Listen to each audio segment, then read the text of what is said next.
What is flash guide number? Flash guide நம்பருக்கும் இந்த flash பவருக்கும் என்ன சம்மந்தம்? வாட் செகண்ட் அப்படின்னு சொல்லப்படுற இந்த ஃப்ளாஷ் பவருக்கும் ஜிஎன் அப்படின்னு சொல்லப்படுற இந்த கைட் நம்பருக்கும் ஏதாச்சும் சம்மந்தம் இருக்கா, இல்லை ரெண்டுமே ஒன்று தானா? இந்த கைட் நம்பரை வச்சு நம்ம என்னென்ன தெரிஞ்சுக்கலாம்? இது என்ன பெரிய விஷயமா? எல்லாத்தையும் தெளிவாக பார்க்க போகிறோம், வாங்க.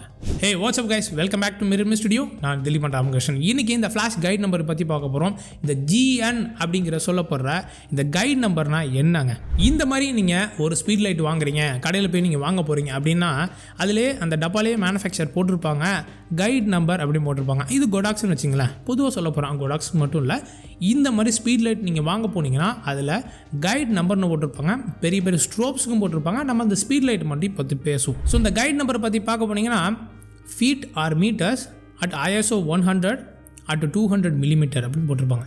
இது என்னது மீட்டர்ஸ் ஃபீட் போட்டிருக்காங்க, அப்புறம் என்னமோ ISO 100, அது என்னது ஒரு 200 mm ஃபோக்கஸ் ஜூம்னா என்ன ஒன்றும் புரியலையே. ஸோ இந்த கைட் நம்பரை தான் அவங்க வந்து மீட்டர்ஸ் ஆர் ஃபீட்டில் குறிச்சிருக்கிறாங்க. அதாவது இந்த கைட் நம்பர் எங்களோட ஃப்ளாஷ் வந்து இந்த 60 மீட்டர் இல்லை 70 மீட்டர்ஸ் 80 மீட்டர்ஸ் இல்லை ஃபீட்டில் அடியில் அப்படின்னு சொல்லி குறிப்பிட்டிருக்காங்க.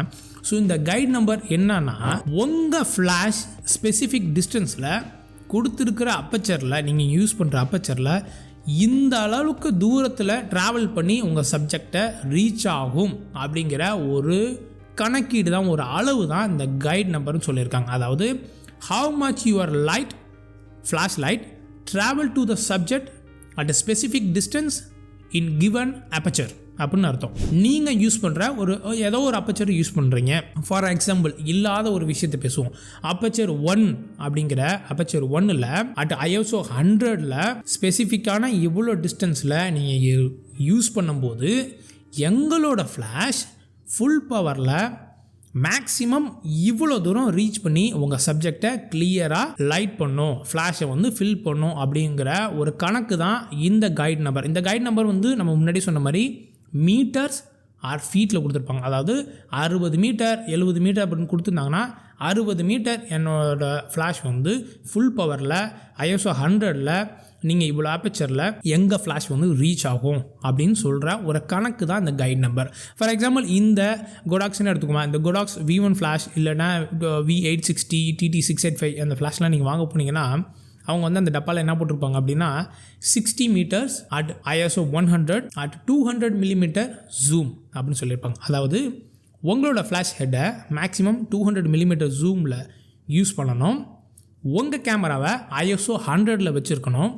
அப்படி வச்சுக்கிட்டிங்கன்னா எங்கள் ஃப்ளாஷ் அட் ஃபுல் பவரில், நல்ல ஞாபகம் வச்சுங்க, அட் ஃபுல் பவரில் 60 மீட்டர் ரீச் ஆகும் அப்படிங்கிற ஒரு கணக்கு. ஃபார்முலா அப்படி பார்க்க போனோம்னா GN equal to F number, அதாவது aperture F number multiply distance to the subject from flash. So GN equal to F number into distance. So இதுதான் அவங்க சொல்லியிருக்கிறாங்க. இந்த ஃபார்முலாவை யூஸ் பண்ணி நீங்கள் கைட் நம்பரையும் கால்குலேட் பண்ணலாம், இல்லைனா டிஸ்டன்ஸையும் கால்குலேட் பண்ணலாம், இல்லைனா அப்பச்சரையும் கால்குலேட் பண்ணலாம். ஃபார் எக்ஸாம்பிள், இப்போ வந்து 60 மீட்டர் சொன்னோம்ல. ஸோ 60 மீட்டர் நீங்கள் வந்து டிஸ்டன்ஸ் எவ்வளோ நம்ம கண்டுபிடிக்கணும் அப்படின்னு நினச்சிக்கிட்டா கைட் நம்பர் 60 மீட்டர். நம்ம அப்பச்சர் எவ்வளோ யூஸ் பண்ணுறோம்? ஸோ அப்பச்சர் வந்து நான் வந்து F6ல் வச்சுருக்கேன். அப்படின்னா என்ன ஆகும்? So distance equal to guide number divided by F number. So guide number 60 divided by aperture வந்து 6ல் வச்சுருக்கேன், F6ல் வச்சுருக்கேன்.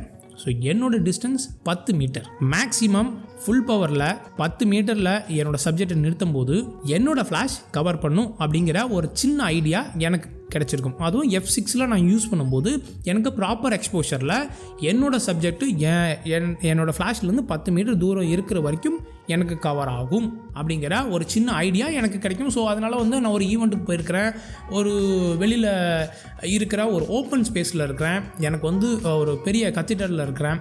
அப்படிங்கும்போது எனக்கு அந்த இடத்துல ஒரு பெரிய குரூப் ஷாட் இருக்குது, நிறைய பேர் இருக்காங்க. அப்படிங்கும்போது எனக்கு தெரியும் ஒரு ஃபுல் பவரில் நான் வச்சுருக்கும் போது நான் இந்த அப்பச்சரை நான் யூஸ் பண்ணும்போது எனக்கு இந்த சின்ன ஸ்பீட் லைட் வச்சு எனக்கு அவ்வளோ பெரிய கவர் பண்ண முடியும், ஃப்ளாஷில் ஃபில் பண்ண முடியும் அப்படிங்கிற ஒரு சின்ன ஐடியா தான் இந்த கைட் நம்பர். ஸோ இந்த கைட் நம்பர் நான் தெரிஞ்சுக்கணுங்க, எல்லாமே தெரிஞ்சுக்கிட்டா தான் எனக்கு வந்து ஃபில் பண்ண முடியுமா அப்படின்னா அது அவசியம் கிடையாது. ஆனால் இதை தெரிஞ்சு வச்சுக்கிட்டா ஒரு சின்ன ஐடியா கிடைக்கும். எனக்கு வந்து இந்த அப்பச்சரில் இந்த டிஸ்டன்ஸில் இருக்கும்போது என்னால் இவ்வளவு ஃபில் பண்ண முடியும் அப்படிங்கிற ஒரு கான்ஃபிடென்ட் இருக்கும். அதுக்காக தான் இந்த ஒரு சின்ன நாலேஜ். ஸோ வாட் செகண்ட்ஸ், இந்த வாட் செகண்ட் சொல்கிறாங்களே, இந்த ஃப்ளாஷோட வாட் செகண்ட் பவர், ஃப்ளாஷ் பவர்னு நீங்கள் பார்க்க போனீங்கன்னா 75 வாட் செகண்ட். அந்த மாதிரி இந்த ஸ்பீட் லைட்டுக்கு எல்லாத்துக்குமே 75 வாட் செகண்ட் சொல்லிட்டு சொல்லுவாங்க கோடாக்ஸில். ஸோ இந்த 75 வாட் செகண்ட்க்கும் இந்த கைட் நம்பருக்கு எதாவது சம்மந்தம் இருக்கா அப்படின்னு கேட்டால் சம்மந்தம் கிடையாது. கைட் நம்பருங்கிறது இப்போ நம்ம முன்னாடி சொன்ன மாதிரி விஷயம். வாட் செகண்ட் அப்படிங்கிற இந்த ஃப்ளாஷ் பவருங்கிறது இதுக்குள்ளே ஒரு சின்னதாக ஒரு கெப்பாசிட்டர் இருக்கும். அந்த கெப்பாசிட்டர் எந்த லெவலுக்கு எனர்ஜியை அது வந்து உள்ளே வச்சுக்கிட்டு ஒரு ஃபுல் பவர் ஃப்ளாஷுக்கும் எந்த லெவலுக்கு எனர்ஜியை இந்த ஃப்ளாஷ் டியூபுக்கு தருது அப்படிங்கிற ஒரு விஷயந்தான். இப்போ நம்ம வீட்டில் குண்டு பல்பு மாட்டியிருப்போம். 60 வாட்ஸ் பல்பு, 40 வாட்ஸ் பல்பு, டியூப்லைட்டில் 25 வாட்ஸ்ன்னு சொல்கிறோம். அதே மாதிரி தான் ஒரு செகண்டில் இந்த ஃப்ளாஷ் டியூப் வந்து ஃபயர் ஆகும்போது ஃபுல் பவரில் 75 வாட்ஸ் செகண்டில் அது வந்து அந்த எனர்ஜியை வந்து டிசிபேட் பண்ணுது அப்படிங்கிற ஒரு சின்ன விளக்கம் தான் இந்த வாட் செகண்ட். ஸோ இந்த வாட் செகண்ட் ஃப்ளாஷ் பவருக்கும் இந்த கைட் நம்பருக்கும் போட்டு குழப்பிக்கூடாது. கைட் நம்பருங்கிறது ஒரு கெப்பாசிட்டி, எந்த லெவலுக்கு அது ரீச் ஆகுது அப்படிங்கிற எவ்வளோ டிஸ்டன்ஸில் கொடுத்துருக்கிற அப்பச்சரில் ரீச் ஆகும் இந்த ஃப்ளாஷ் பவரை யூஸ் பண்ணும்போது, அதாவது ஃபுல் பவரில் யூஸ் பண்ணும்போது இந்த லெவலுக்கு எனக்கு வந்து அது ரீச் ஆகுங்கிற ஒரு சின்ன விஷயம் தான் இந்த கைட் நம்பர். நிறைய பேர் வந்து இந்த வாட் செகண்டை வச்சு ஃப்ளாஷஸ் வாங்குறதும் இந்த கைட் நம்பரை வச்சு ஃப்ளாஷஸ் வாங்குறோங்கிற மாதிரி நிறைய பேர் குழப்பிக்கிறாங்க.